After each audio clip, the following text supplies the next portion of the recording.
How do you make sure that you've created the most compelling first chapter? Well, in this video, we're going to talk about what makes a very powerful and engaging first chapter to keep your readers reading. Hi, I'm Charlotte Chipperfield. I am your book coach and developmental editor, and I help women authors write, edit, and publish books that inspire and leave an impact. The first chapter of your book really sets the stage for what is to come in your story. It's where you hook the reader, it's where you introduce your protagonist, and really set the stage for the journey that you are going to take the readers on. So whether you are writing fiction or maybe memoir or even nonfiction books, it's really important that your first chapter really tells the audience what it is they're going to experience. It's really important to establish the promise of your book while creating the sense that maybe everything isn't quite right, specifically with your characters in fiction. But how do you create an opening chapter that really grabs attention and checks all the boxes? Let's explore some of the key elements of creating a compelling first chapter, both for fiction and for nonfiction. So the first chapter starts at the beginning, and it starts with a really strong hook. So in the publishing world, there's a lot of emphasis on the first sentence of your book, which is very important.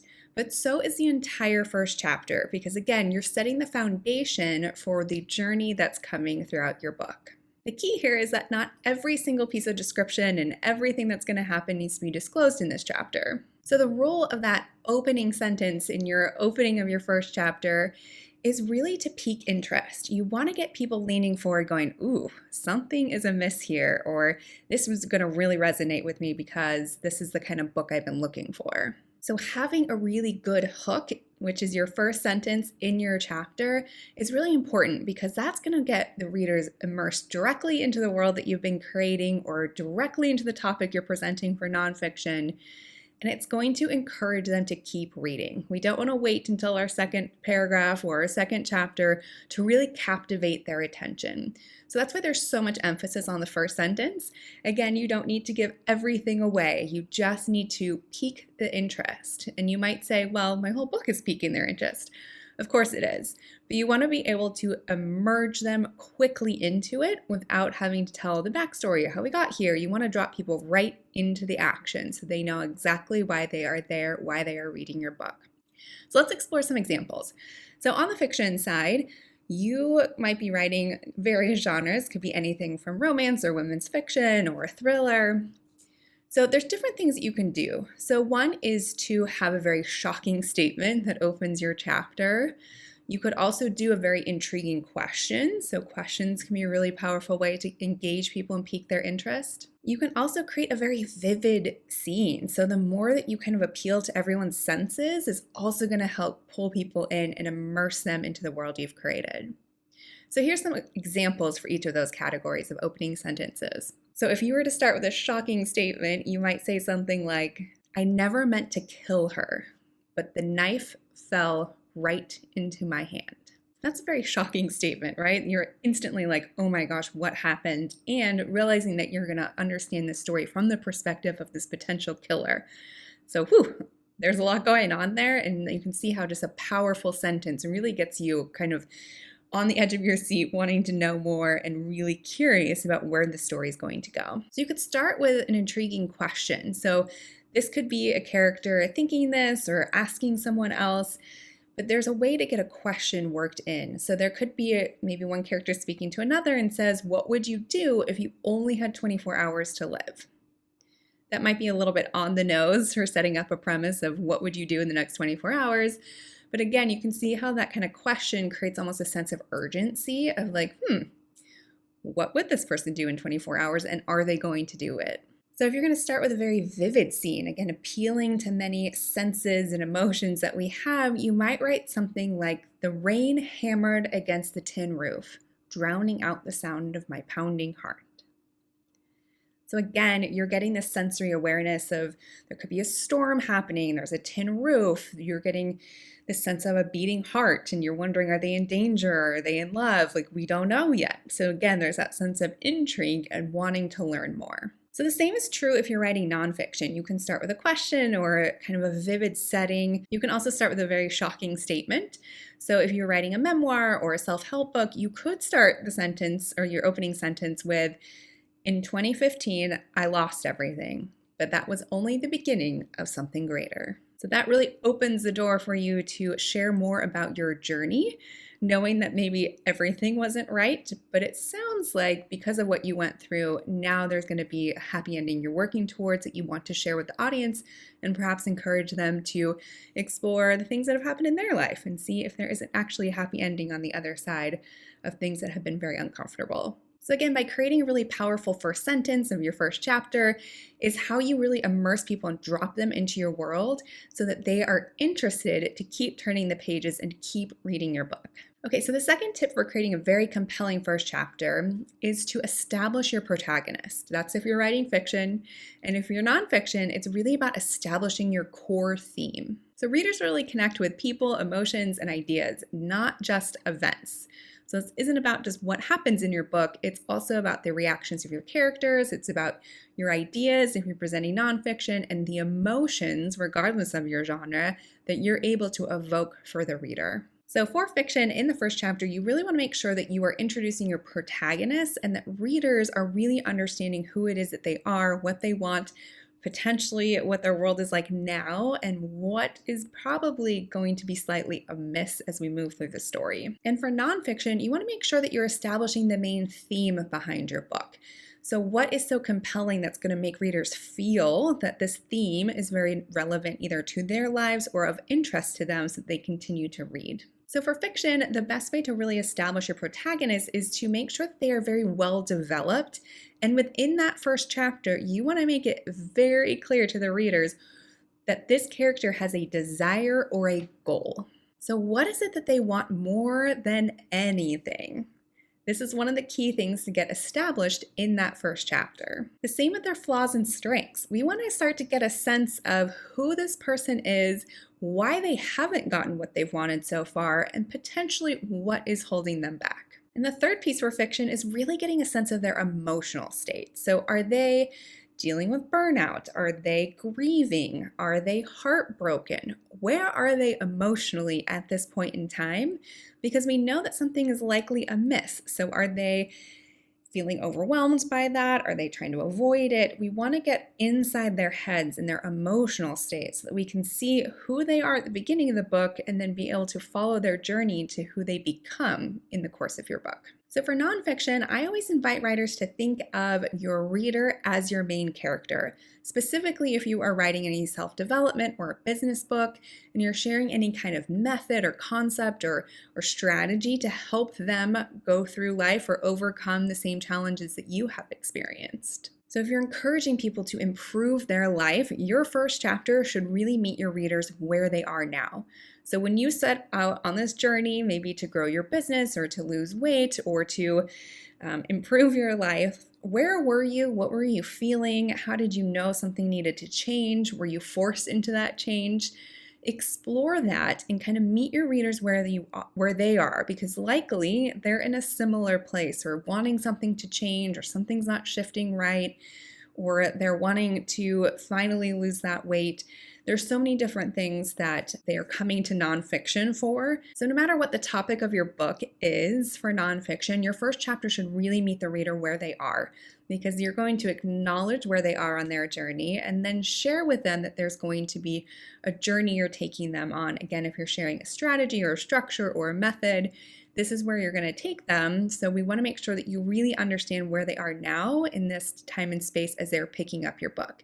Because they picked it up for a reason, and it's likely because they think there's something they can learn or get new ideas or just approach their life a little bit differently than they have been because they resonate with your story. So again, with nonfiction, you also want to make sure there's a desire or a goal established. And this is, again, going to be linked more to your reader. So what does your book's theme aim to accomplish? This is something you want to make very clear and establish in your first chapter. And you also want to make sure there are emotional stakes involved within the first chapter of your nonfiction book. You want to be very direct with your readers and tell them why they should care. So again, it might be that they are also exploring and trying to make the same shift or changes that you've made in your life. If it's a memoir, maybe you've had some crazy life experiences that have come through, but ultimately you've learned some very important lessons that you want to also share with the readers. So making sure it's very clear not only what the reader is going to get, but also what's at stake. Why should they care? By establishing the main character or the core theme of your book, you are connecting instantly with readers, and you're doing that through emotions and communicating the desires that either your reader has or your main character has. So the next way to really amp up your first chapter and make people very engaged is to ground the reader in the setting. So a clear setting really helps readers immerse themselves into the world. So this doesn't matter if you're writing, fiction set in present day, or if you've got sci-fi or nonfiction. Being able to help the reader ground into where you are in space and time, or where in space and time your story is taking place, is going to give them that satisfaction of all their senses being met. They feel like they know where they are, and they can really get a sense of what the place looks like. What does it feel like? What's different? What's interesting about this world that you've been creating?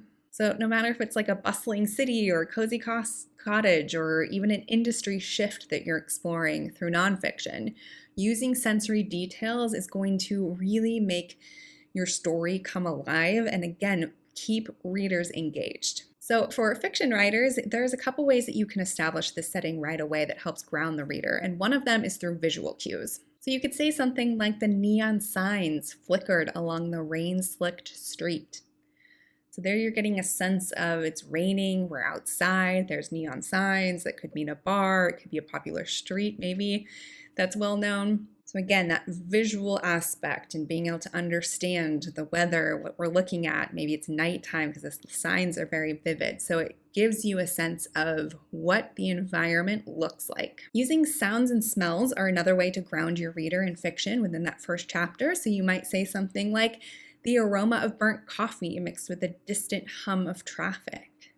So again, you're getting the sense this person's probably in a city. It could be rush hour or, rush hour in the morning. They're drinking their morning coffee. There's this sensory engagement that's coming through. You can also use mood and atmosphere to really ground the reader into your chapter. And you might say something like, a heavy silence hung between us, thick with unspoken words. So again, you're getting the sense of, oh boy, something is not right here. There's tension, and you can feel that when you understand what is happening within the setting. So again, those are 3 different ways with fiction to use visual cues, sounds and smells, mood and atmosphere to help ground the reader so that they really feel oriented in the world and the story you're telling. For nonfiction, it might sound something like, in the last decade, burnout has skyrocketed among entrepreneurs. So again, that's kind of grounding the reader into an environmental shift that has been happening within an industry that they likely are. So if you're speaking to entrepreneurs, it's likely entrepreneurs who are reading your book, and maybe they're dealing with burnout, which is a long time been associated with corporate work, not necessarily entrepreneurs. And so it's something that, again, you're grounding the reader and helping them understand the topic that you are going to speak about. So the key here is to not info dump though. So this is where it gets a little bit tricky. We want enough information that really grounds our reader, but we don't want to give them all of the information or too much information that it then feels overwhelming and they stop reading altogether. So really think about what is the most important thing that your readers need to know in order to feel oriented and grounded in your first chapter. If it's not something they need to know right now, it can come a little bit later. But again, we don't want to just overwhelm our readers with every single description of the entire place and every hillside and the sky and what the weather's like in the spring versus the winter. We don't need all that information. We just need a little bit for us just to understand the immediate surrounding, and you can continue to build on that through further chapters. So for fiction, it's really about just setting the stage for where the story is taking place.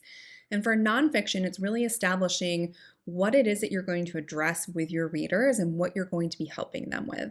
So another way to really write a very compelling chapter is to introduce conflict and tension early. So we've seen this come through a little bit in some of the examples I've been sharing, but conflict, both internal and external, specifically for our fiction characters, is what's going to fuel your story. So not only is it the external plot points that are going to affect them, but it's their internal shifts and change in their reactions to what's happening around them that ultimately drives your story forward, and why we're seeing this window of time into your character's life because of these events that are happening. So even if your book isn't action-packed, either fiction or nonfiction, it is important to establish some tension early. So here's a couple questions to ask yourself to establish a little bit of this tension.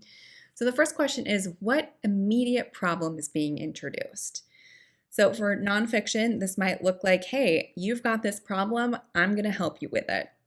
So this again is the tension between the reader and the problem. So you want to dig into that a little bit, maybe talk about their pain points. Why are those pain points there? Why is it so hard to overcome those pain points? For fiction, we want to know there's a little bit of tension, again, either internally with your character, like all is not right. It could also be with some of the other characters that they're interacting with, if it's a spouse or a boss or a best friend. We want to know that, like, oh, something is not right here, and this is probably why this story exists. The first chapter is also a great place to leave some unanswered questions for you to plant in the reader's mind. So you don't, again, want to give all the information in this first chapter, otherwise there would not be the rest of the book. But we want to start planting little seeds for, like, oh, okay, that's not right.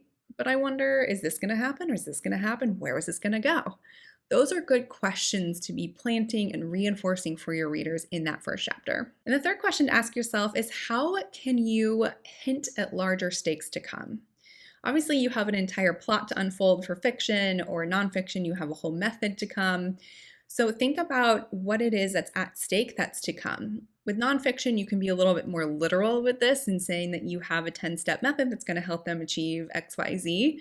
For fiction, it's a little bit more subtle. It might just be that something gets placed in the scene and we're going to come back to that object, but we don't necessarily know that. So there's all sorts of little seeds that you can start to plant that let us know that something more is to come. For fiction, it could be that there's a piece of mail that gets left on the table, but the couple goes off on vacation. There could be all these little seeds that you can plant that are like, oh, something, we wouldn't know about that if that wasn't important. And now it's gotten left behind, like what's going to happen? So understanding there are different stakes and ways to raise that tension that you can start to plant the seeds for without having to tell everyone how important that letter was and that they need a response to that letter, but they're going out of town. You don't have to share all of that. There's just planting the seed of, hey, the mail's here. It gets left on the table because they have to go get their flight. So again, by introducing conflict or tension, you are not only addressing maybe what the reader needs to know for nonfiction, but for fiction, you're able to plant some seeds, and you want to kind of create some questions for your reader to be thinking about as they're learning that not everything is okay with this character or their relationships. So think about how you can incorporate a little bit of that conflict or tension early. So the next tip for a very compelling chapter, and I've touched on this a little bit, but it's really to keep your backstory to a minimum. So we don't want to, again, share every reason for why you're writing this book. If you're writing nonfiction, on the fiction side, we don't need to know the entire character's backstory, where they went to school, where they grew up, what they love to eat on their birthday. Like, we don't need all that information unless it's very important to the story to come. It's okay if you have explored all of that and you are just learning about your character so that you really know who they are, but we don't need all that information in the first chapter. In the first chapter is to hook the intrigue, and the backstory can be peppered throughout your entire story. That's not to say you can't share any backstory in the first chapter, because I know it can be hard to just jump into a story without any sense of who this character was before. But this is where you can really look to weave in details naturally without having to have huge chunks of text. You can also use hints or breadcrumbs to create some of that curiosity. So this might also tie into the previous tip of kind of creating some of that tension. And of course, the more that you can show the audience what you're doing and not just telling them, so you can reveal backstory through characters' actions or dialogue with another character, readers really don't need to know everything right away. You can trust that they're going to stick with you if the story is engaging. So knowing when to present your backstory is going to be really important key, and to keep it minimal in this first chapter. So the next tip for a very compelling first chapter is to use a strong narrative voice. So your voice sets the tone for the entire book. So really think about what it is that you want your readers to experience. So whether your tone is personal, authoritative, playful. Make sure it's consistent and engaging. So consider this for fiction. You can achieve this with either first person or third person point of view. These are often the most common points of view that are used these days because they allow you to bring your audience fairly close to your characters. And that's where you really get that emotional resonance. That is what keeps readers reading. For nonfiction, you might have a very conversational tone, or you might have a very expert-driven tone. So really deciding what is the tone and experience you want the readers to have will be what sets the stage in this first chapter for your voice to come through. So the last tip for really creating a very compelling first chapter is to end with a reason to turn the page. And I'm a little bit of a word nerd in this sense, but I absolutely love writing the last sentence to chapters. It's something that excites me so much because I love being able to create something that's so powerful that people are like, oh, I have to stay up another hour to read the next chapter, or at least start it, because now I'm at a cliffhanger and I need to know what happens next. So just like the first sentence of your chapter is really important, I would say the last is almost more important because that's what's going to keep people turning the page. They serve a little bit of different goals ultimately. The first sentence is really cementing people into where you are in the space and time of your story, where the last keeps them reading. So for fiction, you can achieve this by introducing a cliffhanger. So you could say something like, she opened the letter and her face went pale. Ooh, what did the letter say? We need to know. You might also have an element of mystery on your last sentence, which could sound something like, he stared at the key in his palm. What did it open? It's like, okay, are we going to learn what it opens? You can also leave a very emotional impact. So you could say something like, for the first time in years, she felt hope. For nonfiction, this is also very much so true, and you can achieve this by posing a question, for example. So you could say, so how do we break free from the cycle of burnout? Let's explore. So a strong chapter ending compels your readers to continue reading, ensuring that they stay invested in your story. So I hope you found this video helpful in helping you create a very compelling opening chapter. It does take a little bit of skill and organization to make sure you've got a balance of all of these elements. But by focusing on a really strong hook, engaging characters, and a promise to your book, a vivid setting, creating a little bit of tension and early conflict, you can really draw readers in. And by avoiding too much information, but planting the right questions in their head, you're gonna keep readers engaged, and that's what we want. We want readers to keep turning their pages of our book and enjoy the experience. So I hope you found this video helpful. If you did, please like it, subscribe to the channel, and let me know below, what did you find most helpful from this video, and what are you working on in your first chapter? Thank you so much for being here, and I will see you next time.